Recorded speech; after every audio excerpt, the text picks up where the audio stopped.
Space is not only mystery and infinity, it is a mirror in which humanity tries to see itself. Good evening, my dear friends. Welcome to Midnight Lecture, a place where dreams turn into knowledge. Tonight's topic is the history of spaceflight. Part 2. From the first space stations to the future of the cosmos. In this lecture, you will hear why spaceflight may be the key to humanity's immortality, how an ordinary human being found the courage to step into open space when we might build the first cities on the Moon and Mars, why robots will be the first to build colonies in deep space, and what waits for us beyond the borders of the solar system. If you enjoy falling asleep to stories that don't just lull you, but quietly expand your worldview, hit subscribe and tap the bell icon so you don't lose our channel. Here we don't just tell stories, we think together. The first part of this lecture is already available on the channel.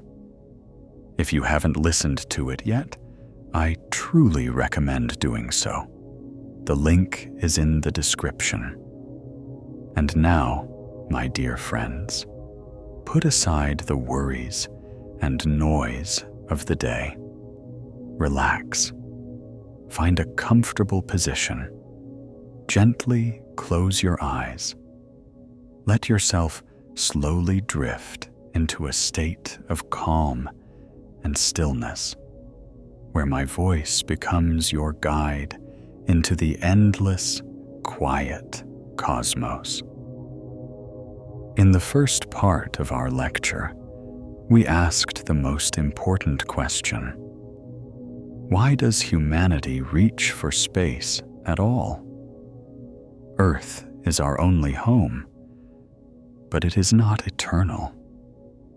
It is beautiful and unique, but fragile. We face global risks, climate shifts, supervolcano eruptions, asteroid impacts, resource depletion, technological disasters. If humanity wants to survive as a species, as a culture, as carriers of memory and mind, then the road into space is no longer a luxury. It becomes a necessity. The story of our journey to the stars begins long before rockets and physics. In ancient times, humans watched the sky, invented myths, built temples, and stone circles aligned with the stars. The cosmos was always a part of human consciousness, mysterious, inviting, unreachable. In the late 19th and early 20th century, these dreams finally took on scientific form. In Russia, Konstantin Tsiolkovsky showed with equations that spaceflight was possible. He proposed multi-stage rockets, derived the rocket equation, and wrote about humanity's future as an interplanetary species. In Germany, Hermann Oberth thought through practical ways to go beyond the atmosphere. In the United States, Robert Goddard built and launched the world's first liquid fuel rocket. During World War II, the V-2 missile became the first object to cross the space boundary, about 100 kilometers above Earth. It was a weapon, born in Nazi Germany, and it brought destruction. but the technologies behind it opened the door to the space age. After the war, the engineers and technologies were split between two new rivals, the USSR and the USA.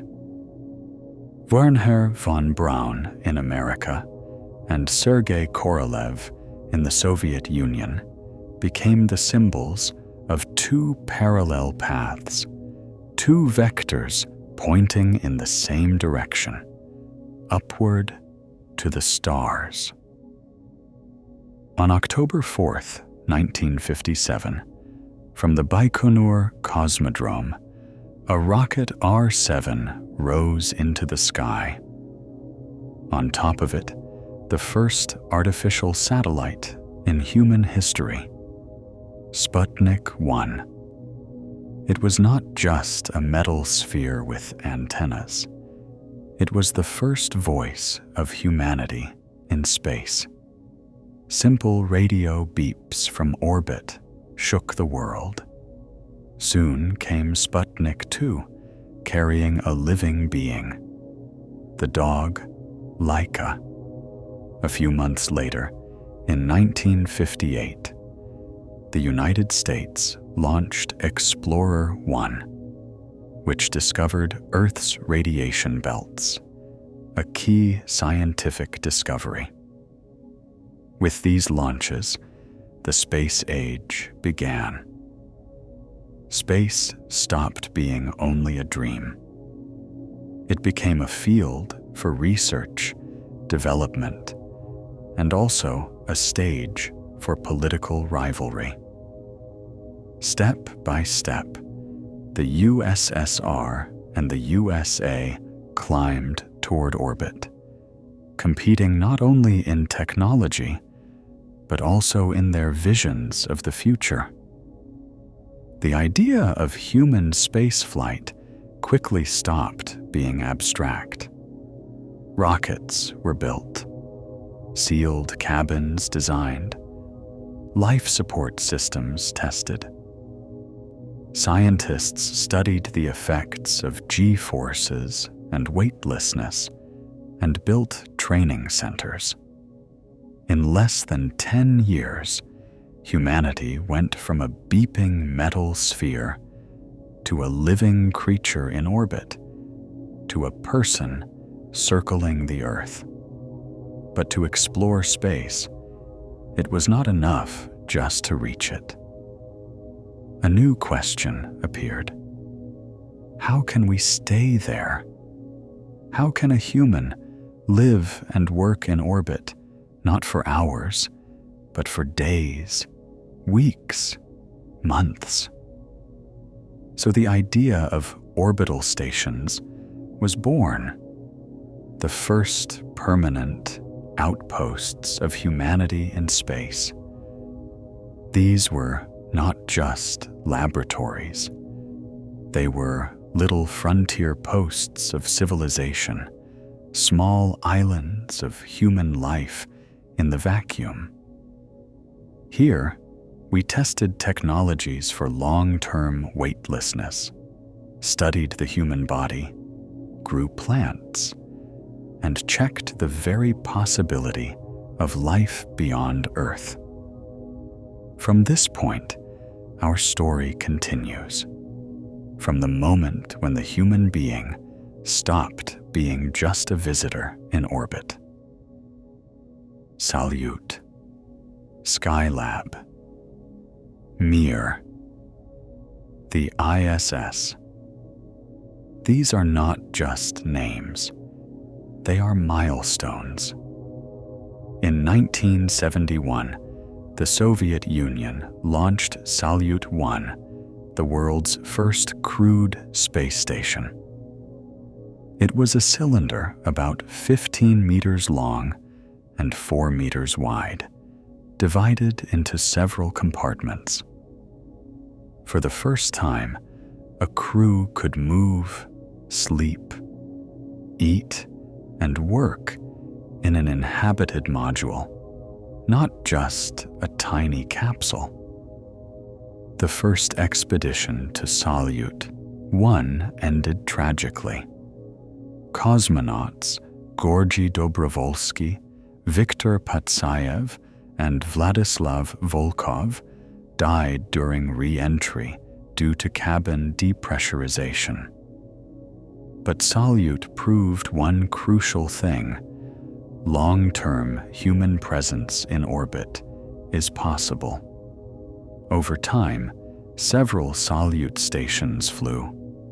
Each new one became more reliable, more spacious, more complex. Some were partly military, under the Almaz program, others purely scientific. On board, crews grew crystals, studied biological samples, observed Earth, and conducted medical and physiological research. Salyut stations became real orbital workshops where the technologies for future interplanetary missions were forged. Later came the American Skylab, then the legendary Soviet station Mir, and finally the International Space Station, IS, a joint project involving many nations.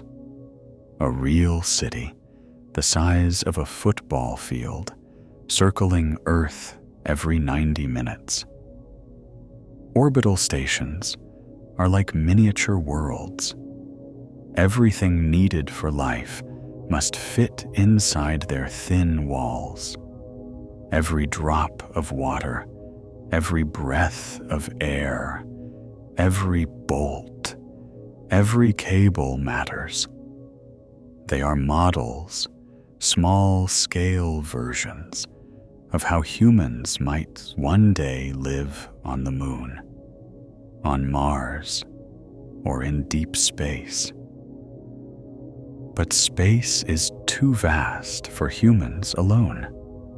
To peer into its depths, humanity invented its own scouts, robots, machines that do not get tired, do not fear the dark, do not miss their families, and can go to places no human can yet survive.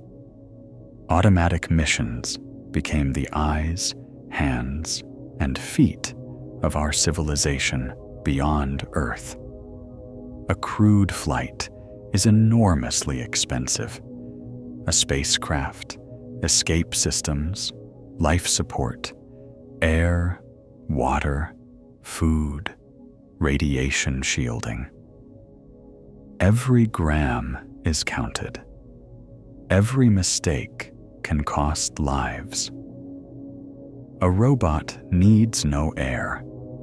It won't suffocate on the night side of the Moon. It won't panic in a storm on Mars. It can sit silent for weeks and then come back to life on command. Robots can also afford to fail.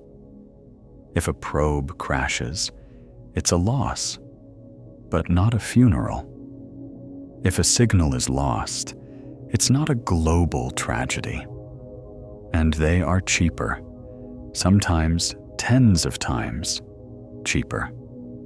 For the cost of one crewed mission, you can send a whole fleet of robotic explorers.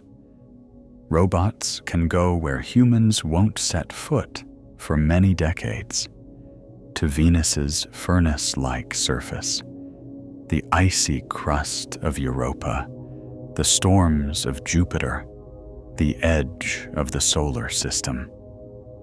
They became our experimental laboratory outside Earth, sampling soil, testing atmospheres, photographing landscapes, even returning samples home.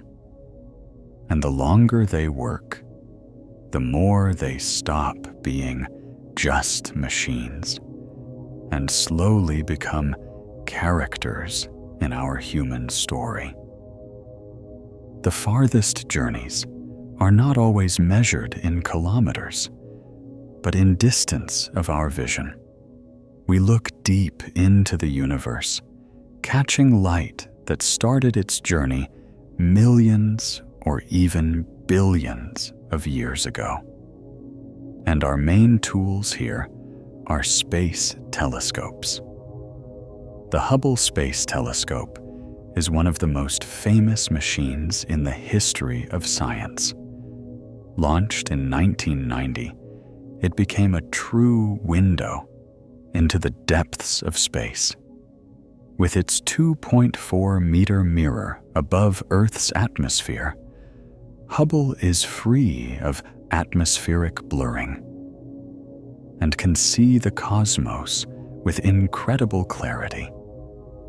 It gave us images of distant galaxies and nebulae, dying stars, colliding galaxies, and helped refine the age and expansion rate of the universe. Things did not start perfectly. After launch, it turned out that Hubble's mirror had a tiny manufacturing error. In 1993, astronauts went out into open space and gave Hubble glasses. They installed corrective optics, and the telescope finally saw the universe in all its sharpness.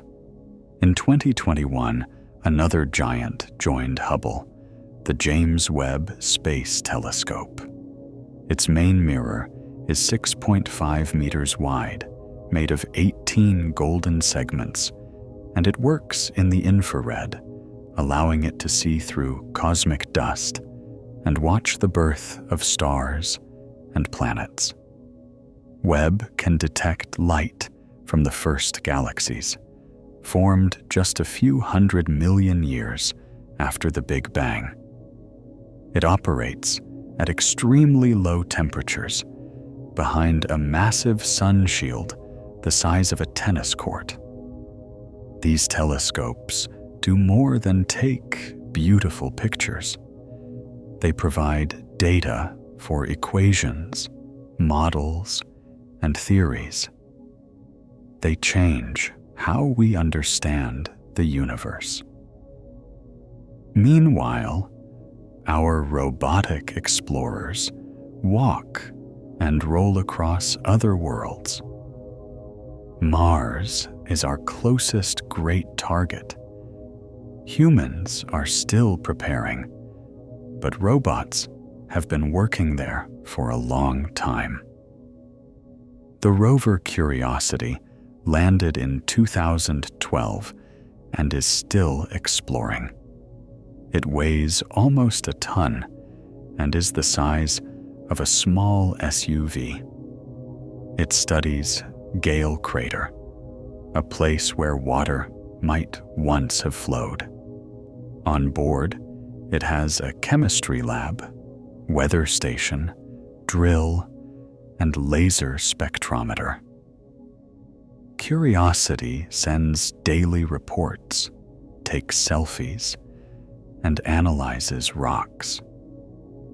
It's like a lonely geologist on a huge, empty planet. In 2021, Perseverance joined it, the most advanced rover yet. It doesn't just study Mars, it collects rock samples that future missions will return to Earth. Perseverance brought with it Ingenuity, a small helicopter that became the first aircraft to fly in the atmosphere of another planet. Each of its short flights is an engineering miracle. Mars's air is about 100 times thinner than Earth's, so its rotor blades must spin incredibly fast. China's rover Zhurong also reached Mars, carrying instruments to study its surface, climate, and subsurface structure. Robots on Mars sometimes fail. Some get stuck in sand. Others lose contact in dust storms. One rover's final transmitted message was interpreted by humans as, "My battery is low, and it's getting dark." It was not literally written in those words, but that human reading turned a technical status into a quiet farewell and a symbol of dedication. Asteroids are time capsules from the early solar system. By studying them, we learn how planets formed. The Japanese Hayabusa mission was the first to return microscopic dust grains from an asteroid. Hayabusa 2 later brought back samples from the asteroid Ryugu. The spacecraft had to descend, fire a small projectile into the surface, catch the ejected particles, and then return to Earth with its precious cargo. When the sample capsule was finally seen glowing in the Earth's atmosphere, engineers at JAXA could not hold back tears. "It came back, and we came back with it," one of them said.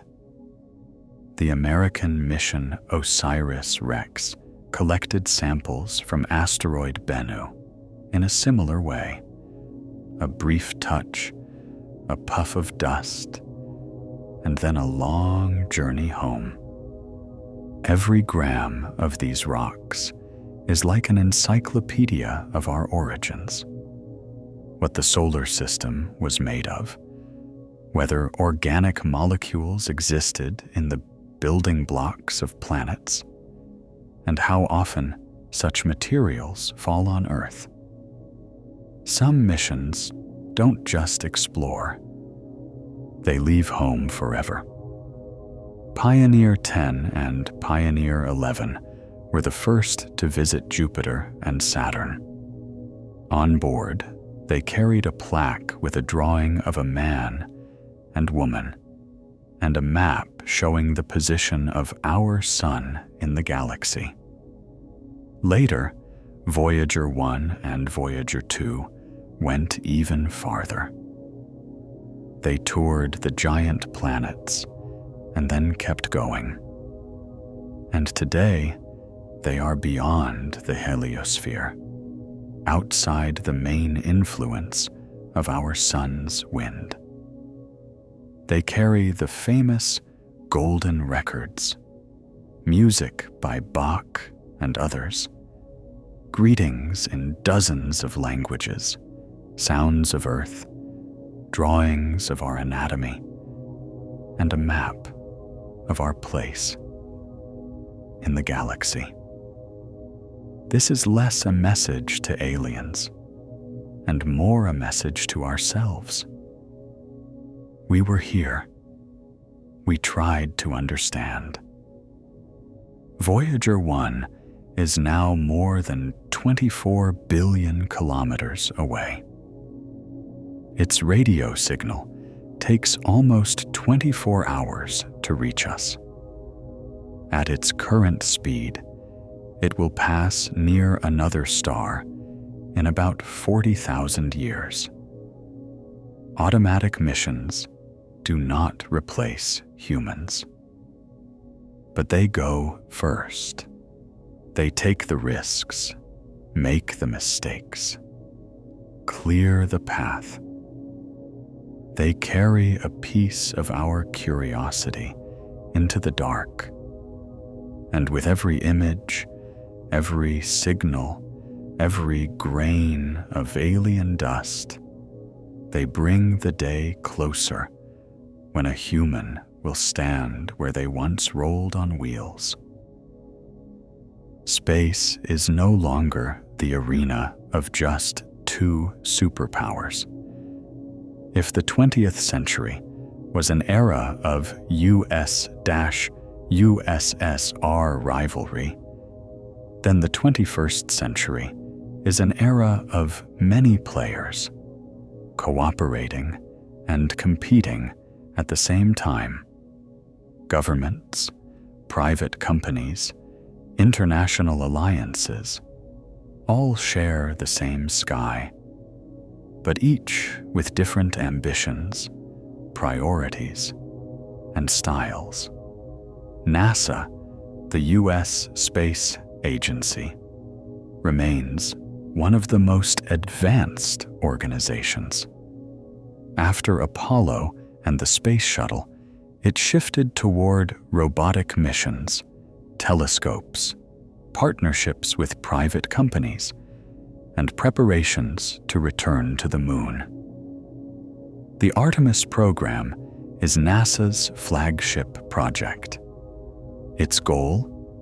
Bring humans back to the lunar surface, build an orbital station called Gateway, and establish a long-term presence at the moon's south pole.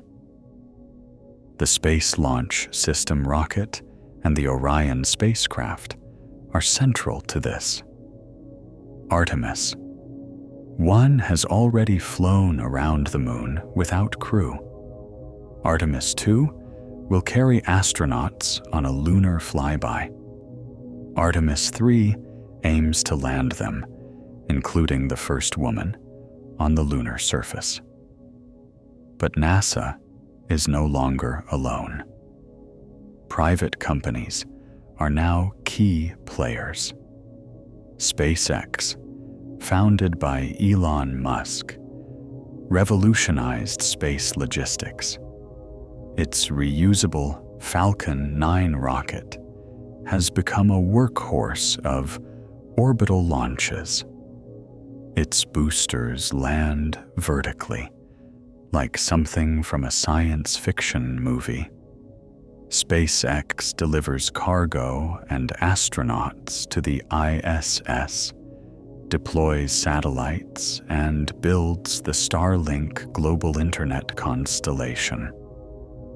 The company is developing Starship, a giant, fully reusable spacecraft designed to carry up to 100 people for missions to the Moon, Mars, and possibly beyond. Blue Origin, founded by Jeff Bezos, bets on suborbital tourism and future heavy rockets. Its New Shepard vehicle has already carried tourists briefly above the edge of space, including actor William Shatner, who once played Captain Kirk in Star Trek. Fantasy became reality for a moment. Other companies plan private space stations, winged cargo vehicles, and commercial labs in orbit. Space is slowly becoming an industry of transport, tourism, communications, manufacturing. Russia, through Roscosmos, still plays a major role, especially in human spaceflight. For many years, the Soyuz spacecraft was the only way to reach the ISS. Russia plans its own future station, new spacecraft, and continues to launch many satellites and scientific missions, though it faces strong competition and the challenge of updating aging infrastructure. China, through CNSA, turned from newcomer to major space power in just a few decades. Its modular station, Tiangong, or Heavenly Palace, orbits Earth with permanent crews.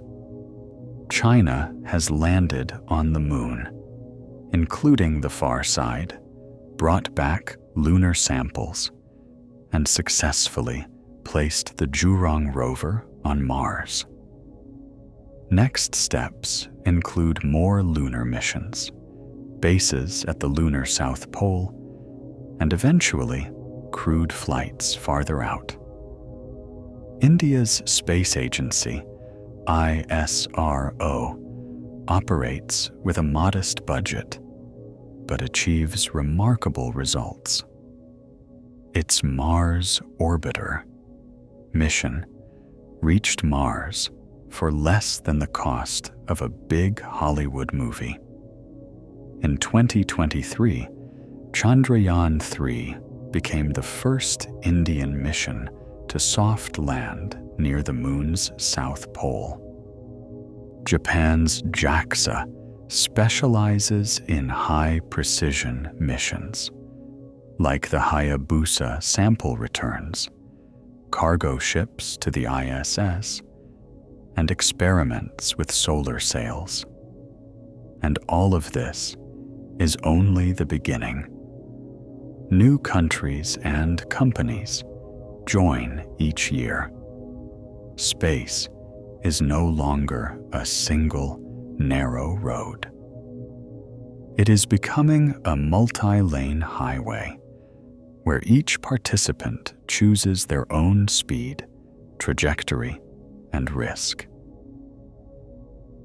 We have followed the path of spaceflight, from first satellites to space stations, from the beeping of Sputnik to robots at the edge of the solar system. We've seen how a dream in the minds of philosophers and engineers turned into a profession, a routine, a daily job. Humans have lived in weightlessness for over a year at a time, grown plants in orbit, sent rovers to distant planets, and built telescopes that watch stars being born. And yet, all of this is only the beginning. The first steps of a child at the edge of its cradle. Now we stand on the threshold of a new era, where spaceflight is not just an experiment, but quietly becomes a part of life. What's next? What kind of future waits for us among the stars? What will our ships, our cities, our dreams look like? To answer that, we need to look at the world that feels closest to becoming our second home. Of all the worlds orbiting our sun, Mars is the most human. It is not too far, not too hot, not entirely deadly. Harsh, yes, but strangely familiar. A red desert with buried ice, sunrises and sunsets, dust storms, and dried riverbeds. Mars does not exactly call us, but it doesn't push us away either. If humanity ever turns another world into home, there is a good chance it will be this one. Mars is relatively close, about 6 months of flight in a good launch window. Its day is almost the same length as Earth's, 24 hours and 37 minutes. It has seasons, polar caps, and a thin atmosphere. Gravity is about 38% of Earth's, enough that you still feel your own weight. Most importantly, there is water there, locked in ice caps and permafrost. Water means drinking, air, and fuel. But Mars is also a challenge. There is no protective magnetic field, so the surface is exposed to cosmic rays and solar storms. The atmosphere is 95% carbon dioxide, with pressures 160 times lower than on Earth. Without a suit, a human would lose consciousness in seconds. Martian dust is extremely fine, dry, electrostatic, and chemically reactive. It sticks to everything: suits, panels, filters. It can damage lungs and equipment. And yet, we are still preparing to go. SpaceX speaks boldly of a 1 million-person colony one day. Behind these big words are real steps, tests of Starship, ideas for refueling in orbit, concepts for making fuel on Mars from local resources, plans to bring Starlink communications to another planet. NASA moves more carefully. Return first to the Moon, test the logistics of bases there, then place an orbital outpost near Mars, and only then send astronauts to the surface, maybe around the 2040s. China, quiet and methodical, is also moving toward Mars with rovers, sample return plans, and long-term visions of crewed exploration. All signs point to this. In 20 to 30 years, Mars will no longer be a distant dream, but a shared, difficult, very real destination. The first colony, however, will not be a city. It will be a few connected modules under a layer of dust and rock, life mostly underground. Short walks outside in bulky suits, food from greenhouses, air recycled again and again, power from solar farms or small nuclear reactors. Every leak will be a threat. Every system failure, an emergency. Earth will be 6 months away. Radio messages will take up to 20 minutes one way. You can't just call home. Psychology will matter as much as technology. People on Mars will live without familiar things. Wind in the trees, the smell of rain, cloudy skies, waves, forests. All of that will exist only in memories, photos, recordings. They will have to create new rituals, new meaning, new forms of community. So they don't just survive, they stay human. Let's close our eyes for a moment and imagine an ordinary, quiet day in a Martian settlement. Outside, silence, deep, absolute, as if sound has not yet been invented. Red dust lies thick on a transparent dome. Through it, a pale sunrise barely penetrates. The sun appears smaller, dimmer, but it still brings the new day. A small cluster of domes is connected by tunnels. Under one, living quarters. Under another, the greenhouse. A third, the workshop. Air and water systems hum softly behind the walls, fragile but alive. A wake-up light slowly brightens on the ceiling. You get up according to the schedule. Colonies live by strict rhythms. First, checks, oxygen levels, pressure in the airlocks, battery charge, then breakfast, warm porridge with vitamins, tea made from concentrate. On the table, a photograph of Earth from orbit, a blue, cloud-covered sphere. Your job today is in the greenhouse. Inside it is warm and humid. Salad, radishes, potatoes grow under LED lights. You check carbon dioxide levels. Plants love it. And in return, give the colony air and food. Later, there will be an EVA, a walk outside. You put on your suit, step into the airlock. 3 checks: seals, airflow, power. The outer door opens. Outside, Mars. Empty, dusty, majestic.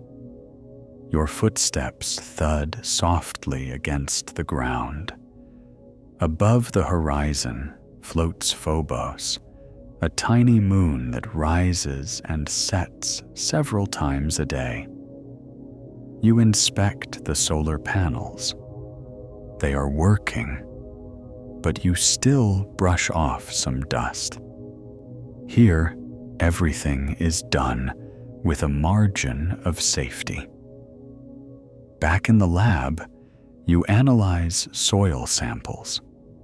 Maybe these grains hold traces of ancient water, or even fossil hints of something that was once alive. Lunch. Vegetable protein, bread from processed flour, soup from rehydrated vegetables. Almost everything is produced or recycled on site. A nearly closed ecosystem. After lunch, communication with Earth. You record a video for family, receive a few messages in return. They were sent almost half an hour ago. This is the warmest moment of the day. Evening.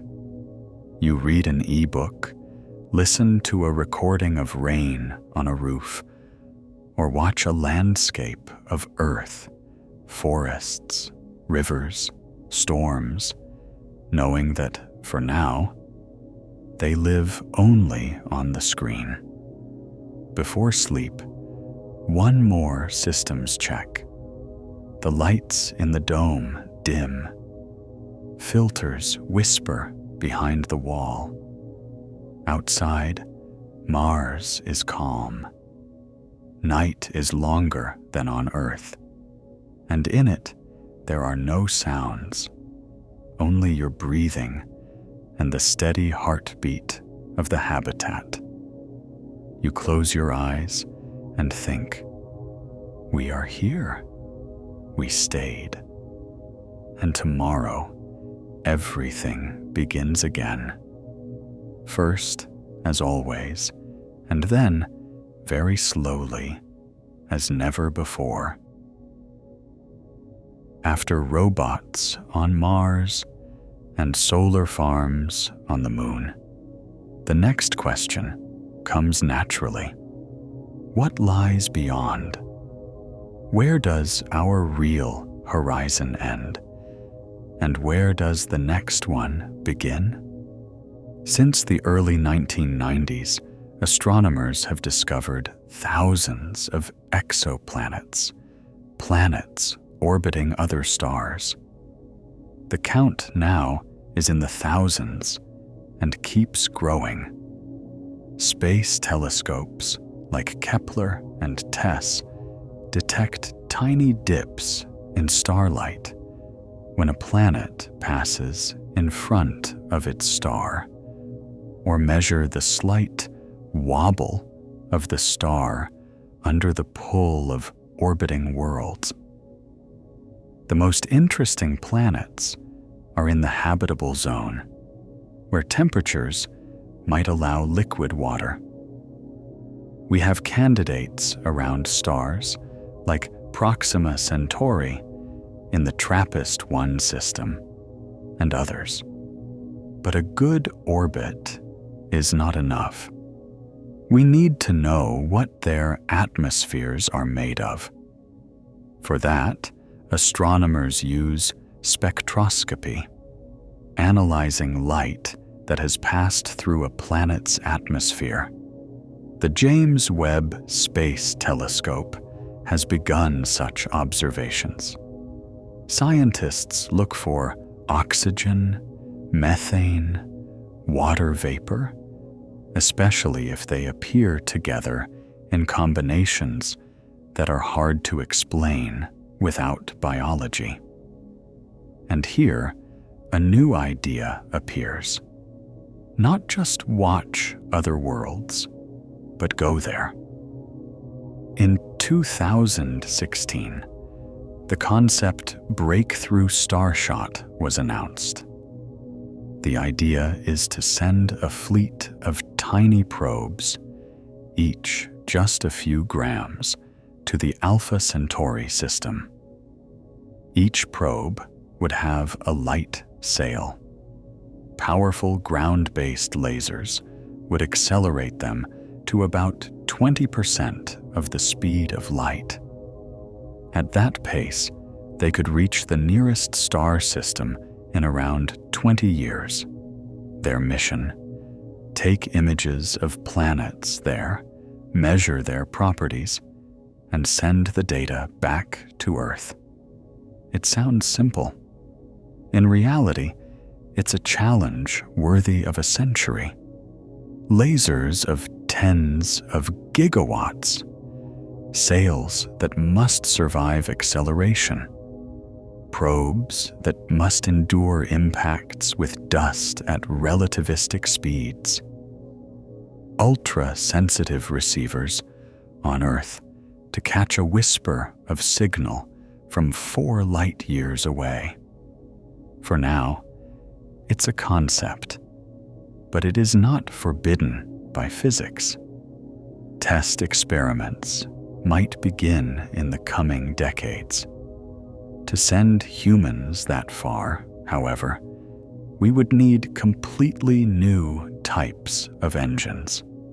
Chemical rockets, like the ones we use now, are not enough. Even Voyager, after almost half a century of flight, has barely reached the edge of the sun's influence.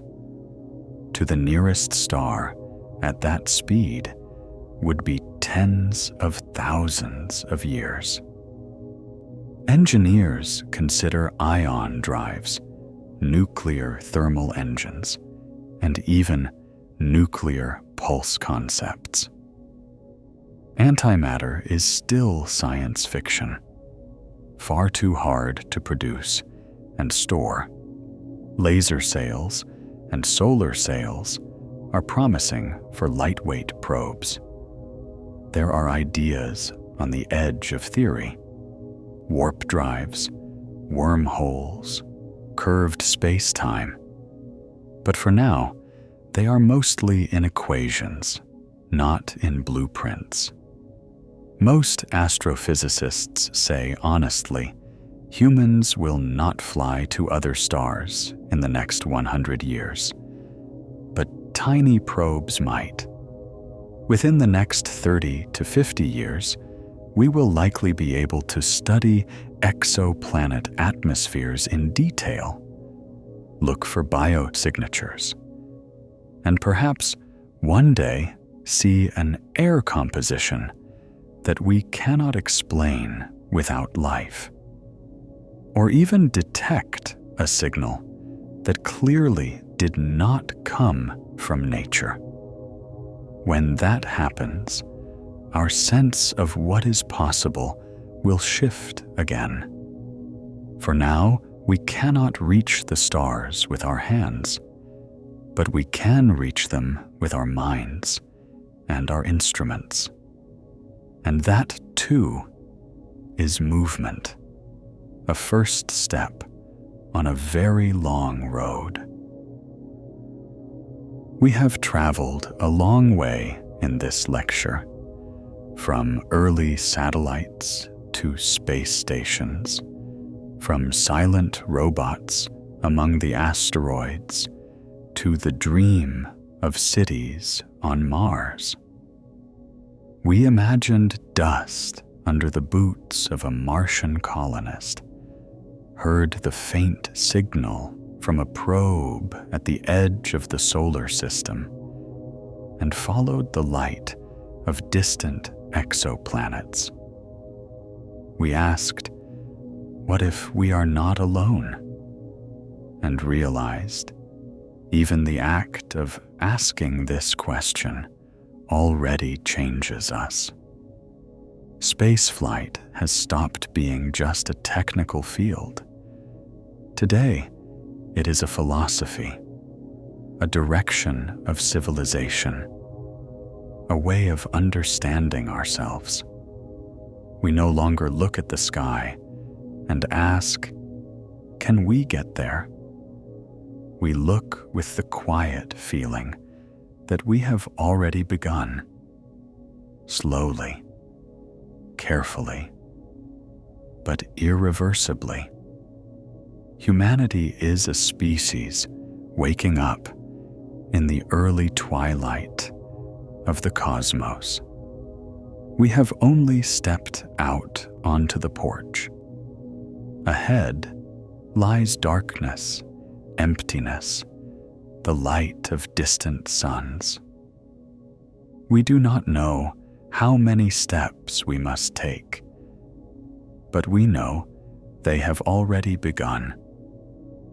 We are learning to build in weightlessness, to breathe inside sealed domes, to grow food in red soil. We practice talking to the silence of the universe, sometimes with radio waves, sometimes with robots, sometimes with fragile little sails of light. Every such step is not only a technological breakthrough, it is a cultural gesture, a new myth. Our modern heroes are engineers, operators, programmers, pilots, astrobiologists.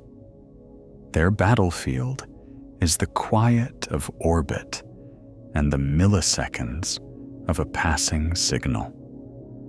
There will be many obstacles ahead: radiation, resources, ethics, politics. We will make mistakes. We will lose missions. We will argue about priorities. But the road is already there. Space no longer feels completely foreign. It slowly becomes part of our everyday life. In news, in technology, in our inner maps of the world. We are no longer just Earthlings. We are a species that is building a path to other worlds. And one day, centuries from now, someone will open a window on a starship and see a sky that no human has ever seen before. On that day, may they remember that it all began with a single look at the night sky and a single question: what if? Good night, my dear friends. May the stars of this lecture be a warm, soft light for you. May your road be clear and your sleep deep and light, like a gentle flight. We will meet again on the orbit of thought, on the trajectory of dreams. Until the next night.